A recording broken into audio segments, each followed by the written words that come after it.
धृतराष्ट्र की बात मानकर विदुर पांडवों के पास आए। उनको देखकर महाराज युधिष्ठिर उठे और उनका यथोचित स्वागत सत्कार किया। विदुर आसन पर बैठते हुए शांति से बोले, हस्तिनापुर में खेल के लिए एक सभा मंडप बनाया गया है जो तुम्हारे मंडप के समान ही सुंदर है। राजा धृतराष्ट्र की ओर से उसे देखने चलने के लिए मैं तुम लोगों को न्योता देने आया हूँ। राजा धृतराष्ट्र की इच्छा है कि तुम सब भाइयों सहित वहाँ आओ, उस मंडप को देखो और 2 हाथ चौसर भी खेल जाओ। युधिष्ठिर ने कहा, चाचा जी, चौसर का खेल अच्छा नहीं है, उससे आपस में झगड़े पैदा होते हैं। समझदार लोग उसे पसंद नहीं करते हैं, लेकिन इस मामले में हम तो आप ही के आदेश अनुसार चलने वाले हैं। आपकी सलाह क्या है? विदुर बोले, यह तो किसी से छिपा नहीं है कि चौसर का खेल सारे अनर्थ की जड़ है। मैंने तो भरसक कोशिश की थी कि इसे ना होने दूं, किंतु राजा ने आज्ञा दी है कि तुम्हें खेल के लिए न्योता दे ही आऊं, इसलिए आना पड़ा। अब तुम्हारी जो इच्छा हो करो।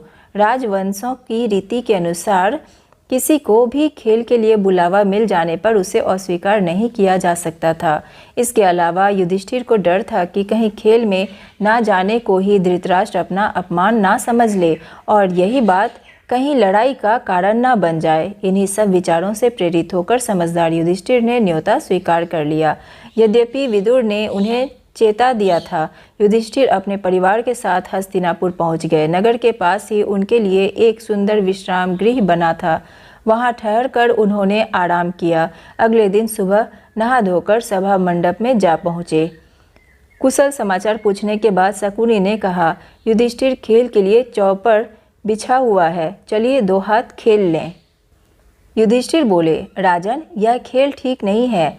बाजी जीत लेना साहस का काम नहीं है। जुआ खेलना धोखा देने के समान है। आप तो यह सब बातें जानते ही हैं। वह बोला, आप भी क्या कहते हैं महाराज, यह भी कोई धोखे की बात है? हाँ, यह कहिए कि आपको हार जाने का डर लग रहा है।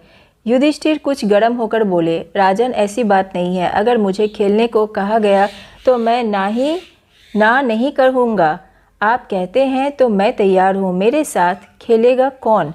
दुर्योधन तुरंत बोल उठा, मेरी जगह खेलेंगे तो मामा शकुनी, किंतु दांव लगाने के लिए जो धन रत्नादि चाहिए वह मैं दूंगा।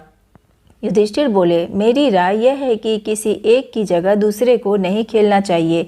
यह खेल के साधारण नियमों के विरुद्ध है। अच्छा, तो अब दूसरा बहाना बना लिया, शकुनी ने हंसते हुए कहा। युधिष्ठिर ने कहा, ठीक है, कोई बात नहीं, मैं खेलूंगा। और खेल शुरू हुआ।